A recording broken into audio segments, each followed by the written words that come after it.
Thousand Autumns, is a Meng Xi Shi novel.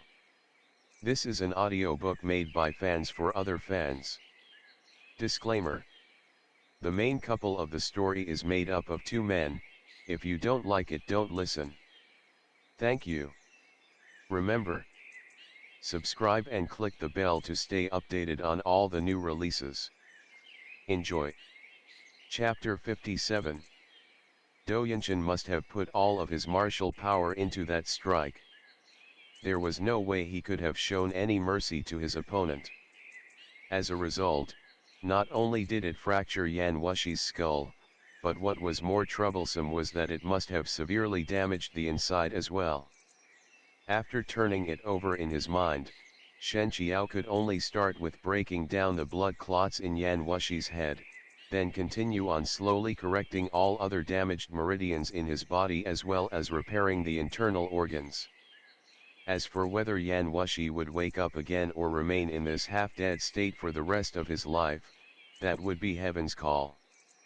He was here racking his brains out thinking of a way to save him, while the other person just laid there in a deep coma, eyes closed and breaths feeble, completely unaware of the changes happening in the outside world. Shen Qiao glanced at him and sighed softly, then pulled a bitter smile. They had 2 meals per day, mostly lamb and pancakes after all. A small foreign village couldn't offer anything better.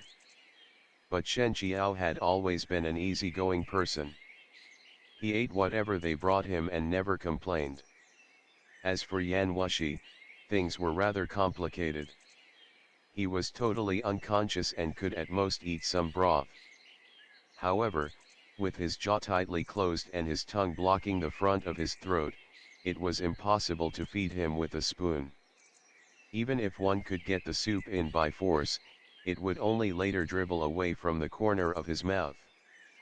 There were special tools designed for feeding decoctions nowadays, but Shen Qiao had no way of getting a hold of one in the small Tuyuhan village. Left with no other choice, he first took a sip of the soup himself, then pried open Yan Wushi's teeth and depressed the other's tongue with his as he forcibly fed the soup mouth to mouth. This way, he could at least make the other person swallow a mouthful or two. Yan Wushi's body was recovering extremely slowly.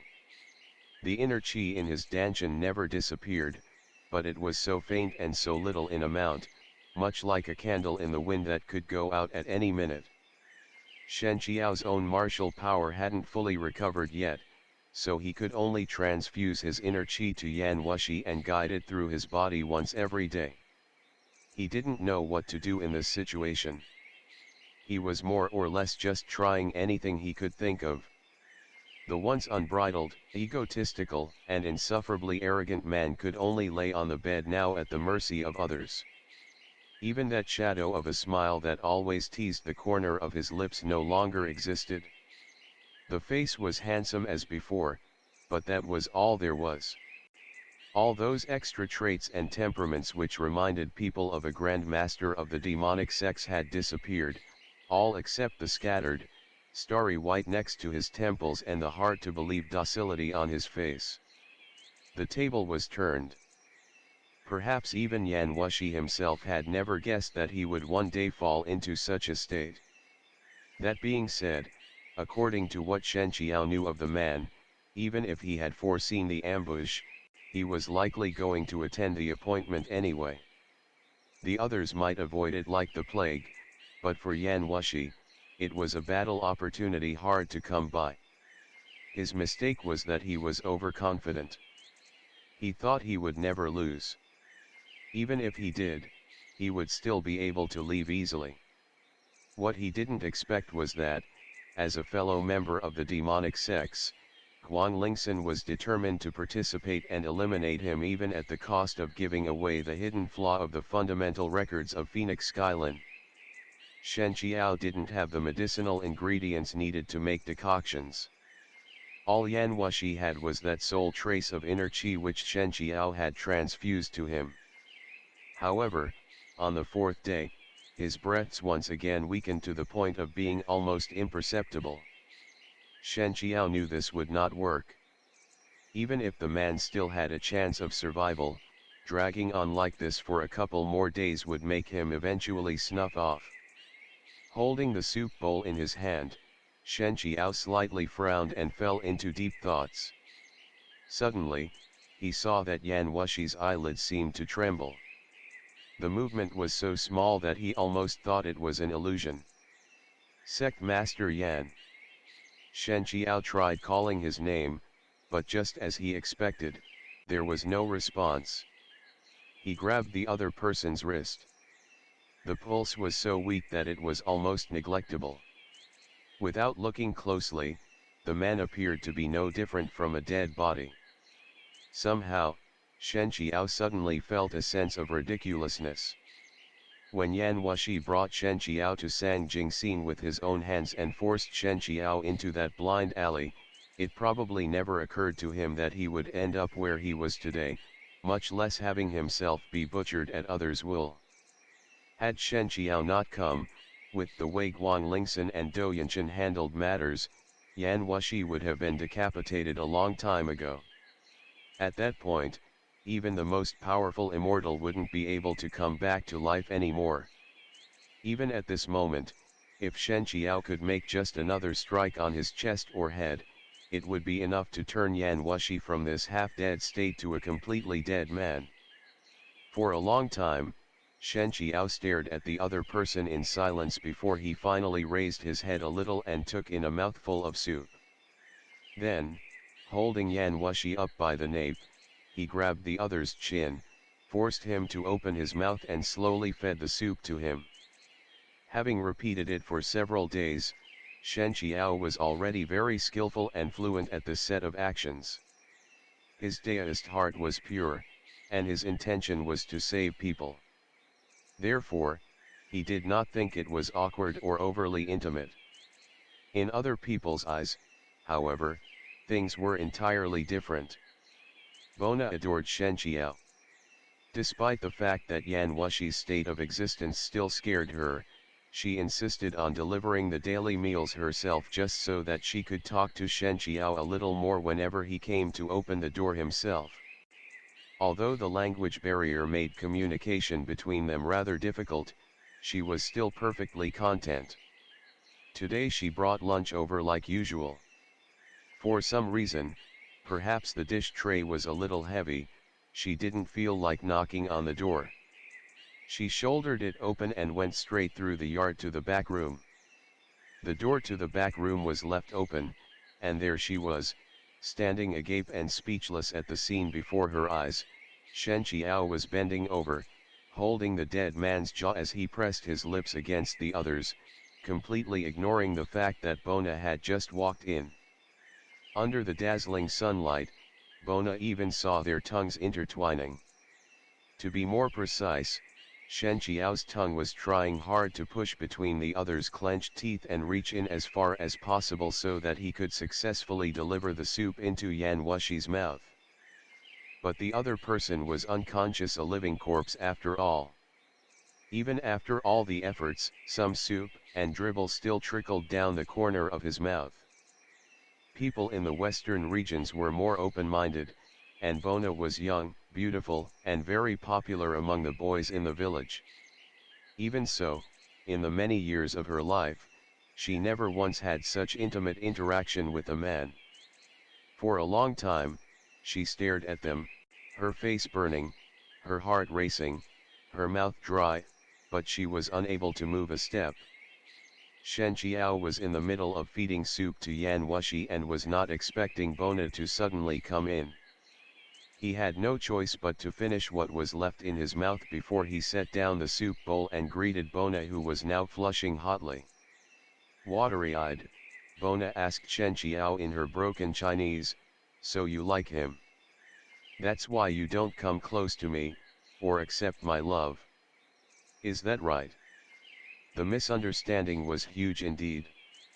Shen Qiao smiled bitterly. "This village doesn't have the tools for feeding decoctions, so I have to feed him like this. Please don't misunderstand, we are not even friends." Bona asked puzzledly, "Then why does Mr. Shen refuse to accept my love?" Is it because I'm not as good looking as girls from the Central Plains? Or is it because I'm not as gentle and ladylike? You can tell me, and I will learn. Little did Shen Qiao expect that he would get himself a love affair during his short stay. Women in the Central Plains would never say it out loud so frankly even if they fell in love with a gentleman at first sight. However, Bona didn't care. If she liked a person, she had better confess early. Otherwise, by the time the other man returned to the Central Plains and they could never see each other again, it would be too late to cry. Shen Qiao patiently explained to her, I'm a Daoist priest. Priests can't marry. But Bona did not buy it. Papa said priests can still choose to resume a secular life. She actually came prepared. Caught between tears and laughter, Shen Qiao had no choice but to tell her, you're only 14, but I'm already past the age of independence. The age gap between us is too big. What's the age of independence? That would be 30 years old. Surprised, Bona said, you're 30 already? I can't tell at all. Martial artists tend to live longer. Bona bit her lips and asked, are you still going to look like this when I'm 50? Shen Qiao shook his head, how's that possible? I'm not an ageless immortal. I'll probably look similar to him at that time. Bona looked at Yan Wushi. Apart from the grizzle scattered along his sideburns, the man looked extremely handsome and showed no trace of senility. She asked, her voice shaking, how old is he? Shen Qiao thought for a moment, then answered with some uncertainty, less than 50, I guess. It struck Bona like a bolt from the blue. Since the western regions were always full of wind and sand, the faces of those 40 or 50-ish men in the village were already weather-beaten and covered in wrinkles. How could they even compare with Yan Wushi? Not to mention that women aged even faster, most of them started to gain weight over 30, their wrinkles deepened too. Bona knew she was still young and beautiful, but what about 10 or 20 years from now?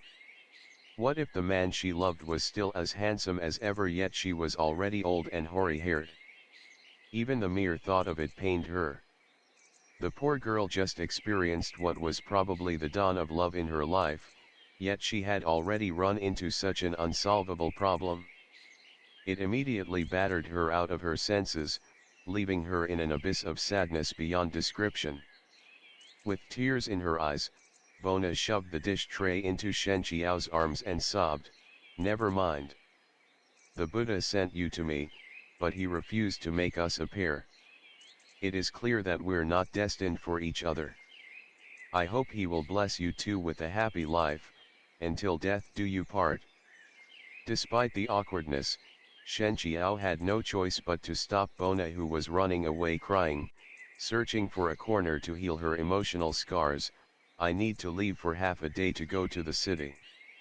If anyone asks about us, you can just pretend that you don't know. But if his enemies come and demand to take him, and there's no other way around it, you can just hand him over. It is more important to keep yourself safe. There's no need to risk your life for him. Bona wiped away her tears. Does he have a lot of enemies? Shen Qiao nodded, quite a lot. Bona was deeply worried. Isn't it dangerous for you to be with him? The girl was pure and innocent and spoke her mind. She liked Shen Qiao, so she told him directly. She was deeply grieved when she was rejected, but as soon as she heard that Yan Wushi had many enemies, she immediately started to worry about Shen Qiao's safety. The malevolence in people's hearts was often more terrifying than demons, but it was because there was also kindness to be found within it that this kindness was all the more precious. Shen Qiao felt warmth in his heart. He comforted her, don't worry. I know what I'm doing. I'm just afraid that we would implicate you and your grandpa, so promise me to be careful, will you? He and Yan Wushi had been staying in this small village for the past few days without any news from the outside, so he had to make a trip back to the royal capital. If all those martial artists were gone, he could take Yan Wushi back to Chang'an and give him to Bian Yan Mi sooner. The demonic sects had many secret techniques. Perhaps Bian Yan Mi would know how to save his master.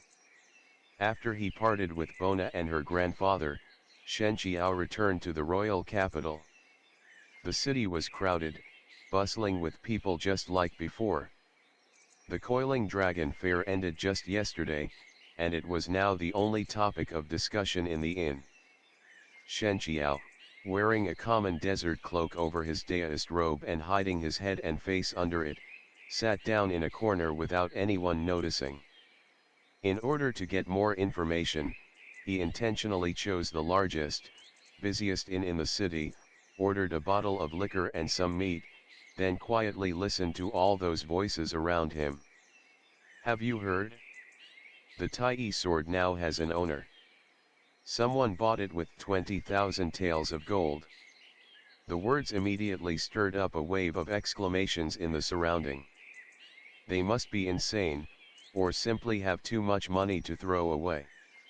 The Tai sword is a famous sword indeed, but it's only slightly sharper than others. How can it be worth that much? The person laughed. There's a reason, of course. The person who bought it was the Duke of Pengcheng district of Chenggang. The others immediately understood, then it's not surprising. The Tai sword was once known as the king's sword in the country of Chu. I guess he wants to offer the sword to the emperor of Qi. Someone heard it and sneered. Qi as a country is on the verge of being destroyed. Do they really think that the Tai sword is going to protect them? Who knows? They say that Chen Gong is a courtier who got his position by fawning over the emperor of Qi. If Qi is destroyed, all of his fortune and even his life will probably go down with it. He's most likely just trying anything he can at the moment, making that last-minute effort, you know. As soon as his last word faded, a group of people walked in. The leading man was tall and sturdy, donning a gaudy robe tied with a jade belt. His face was not that handsome, but it had a lively, heroic spirit that even the luxurious clothes could not conceal.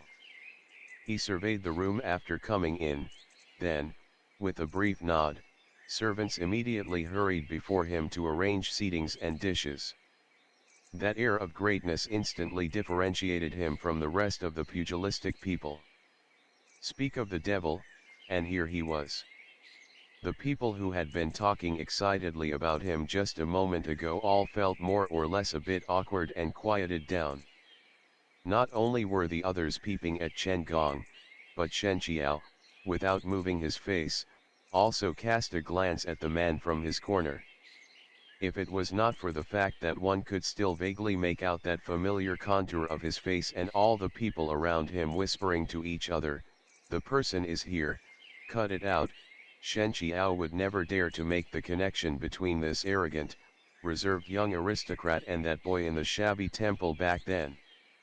The landlord didn't need to know his identity to realize that this was an important customer he must not offend. Bringing the servants with him, he quickly cleaned up the few tables left by the previous group. Face wreathed with smiles, he then led Chen Gong to his seat. As soon as Chen Gong and his men took their seats, another group showed up in succession. Shen Qiao quickly glanced at them and frowned, thinking to himself what a coincidence it must be, as he pulled the hood that was already covering his forehead even lower. Uai and Douyinshan sat down at the same table. Uai was by himself. He didn't bring any disciples with him, while Douyinshan was accompanied by several members of the Six Harmonies Association. Two of them looked somewhat familiar, resembling the Hu brothers whom Shen Qiao recognized from that night in the Beyond Cloud Monastery. However, he couldn't see clearly and was also afraid that they would notice if he stared for too long, so he quickly lowered his head and went back to tasting his wine, waiting patiently for everyone to leave. The inns outside of the Great Wall didn't particularly care about details. Even this one, the biggest and best inn in the royal city, didn't have any private rooms. Having so many people gathering under one roof was quite lively, but their voices were all over each other too. As a result, those who spoke louder would naturally be heard by others. Since Chen Gong was here and had brought with him a large number of servants, apart from a few troublemakers, the martial artists did not wish to make enemies for themselves for nothing. Thus, the topic of the Tai sword was over, and it was only natural for them to bring up the other extremely shocking news which had already been mentioned countless times in the past few days. Do you think Yan Wushi is really dead? Judging by the way he spoke, the man who was talking wasn't very skilled in martial arts, nor was he from a prominent sect. Because when he said those three syllables, Yan Wushi, he unconsciously lowered his voice, as if he was afraid that a living Yan Wushi would suddenly appear in front of everyone the next second just like Chen Gong did. The name apparently carried an extraordinary amount of power. As soon as the first person brought it up, the room fell into a momentary silence just like when Chen Gong came in. Then someone replied, "I guess so." It was said that sect leader Yu and Chairman Do also participated in the ambush. They're sitting right over there. If you don't believe it, you can go ask them. In the past, whenever the pugilistic people heard Yan Wushi's name, their hearts would inevitably tremble slightly. However, after the recent news that he was killed by 5 of the top masters in this world, it actually aroused more dissent. What did being ambushed by 5 top martial experts mean? In other words, these 5 men weren't confident that they could win the fight one-on-one, so they needed to join hands in order to kill him. The pugilistic world always respected the strong. Admittedly, many felt relieved when they heard about what happened, but there were also many people who secretly admired Yan Wushi because of it. They believed he would probably become the next #1 martial expert in this world after Qi Fengge, if he hadn't died. Most people dared not say it out loud, but some were stubborn and overly outspoken. They heard someone say loudly at once, "After all, using many to defeat a few is against the pugilistic principle. It's a pity that a grandmaster like Yan Wushi would die so unjustly." Yui darted him a cold glance but didn't say anything. Do Yanshan, on the other hand, lightly flicked his finger, and the person who was talking immediately cried out and covered his mouth, appearing to be in pain. Pale with fright, his friend immediately jumped to his feet. "Brother, are you okay?" He then cupped his hands at Do Yanshan. "Chairman Do is a generous person. My brother always has trouble holding his tongue and tends to babble nonsense when he's a little drunk. Please don't take it seriously." Do Yanshan sneered, "You can eat whatever you want, but you cannot say whatever's on your mind. I only knocked out one of his front teeth. It's just a small lesson for him. That's enough mercy already." Sure enough, while Do Yanshan was talking, the other person spat out a mouthful of blood foam and a tooth. His face still looked indignant, and he was about to say something to refute, but his friend quickly covered his mouth, scolding, "Don't cause trouble." That person could only shut up in embarrassment. His friend pulled him up and the two left in a hurry. With this short interlude, the people didn't dare to talk drivel again. The Six Harmonies Association had business all over the world. Offend Chen Gong and you would at most be beaten up badly and never be allowed to enter the state of Qi again, but if you offended the Six Harmonies Association, you might not even be aware of when you accidentally trespassed on their waters or used the goods they escorted. However, it was hard to keep quiet with so many mouths in a room. After only a brief silence, as some left and some came, the clamor and noise once again rose to its high point. Yan Wushi's death was undoubtedly an inevitable topic, and this was only a remote town beyond the Great Wall, so one could imagine the amount of waves and trouble it would stir up when the news spread to the Central Plains. Shen Qiao heard someone next to him say, "Since Yan Wushi is dead, Shen Qiao must be having a hard time." They didn't say it loudly, presumably talking to their friend. "How's that so? Didn't Shen Qiao lose all of this martial arts and go to Yan Wushi for refuge and become his boy toy? Now that his big daddy is dead, what can a useless person like him do? Do you really think he still has the face to go back and ask Mount Xuandu to take him back in?" These people obviously didn't know that it had been quite a while since Shen Qiao last showed up together with Yan Wushi. The last they had heard was still when Shen Qiao attended the banquet at the Su residence of Su on Yan Wushi's behalf. "You're right. I bet he dare not go back. Didn't Mount Xuandu already send a message out that Shen Qiao was no longer their sect leader? But they never publicly expelled Shen Qiao. They must still care about the relationship they had before. Why do you think he could just wallow in disgrace like this, that he would rather follow the demonic sovereign around than return to his sect? Maybe Yan Wushi can give him the pleasure that no one else can." After he finished, the two chuckled salaciously, the expression on their faces blatantly reflecting their thoughts. They had no idea that the person they were gossiping about was sitting at the table right behind them, quietly listening to their conversation without so much as batting an eyelid. In fact, Shen Qiao even had the leisure to make himself a beef roll, put it in his mouth, and enjoy it slowly. Since the Cleansing Moon sect and the Harmony sect came from the same origin, they must also share certain techniques. What you just said is not totally impossible. The demonic sovereign is skilled in martial arts, he must be even more skilled in bed.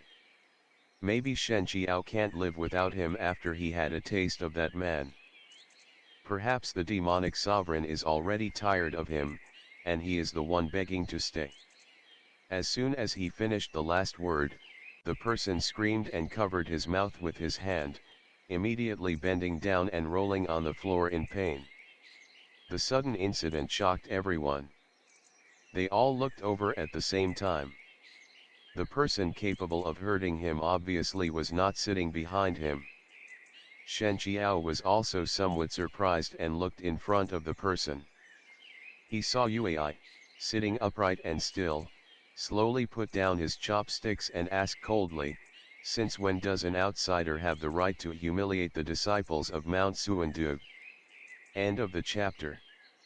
Stay tuned for more BL.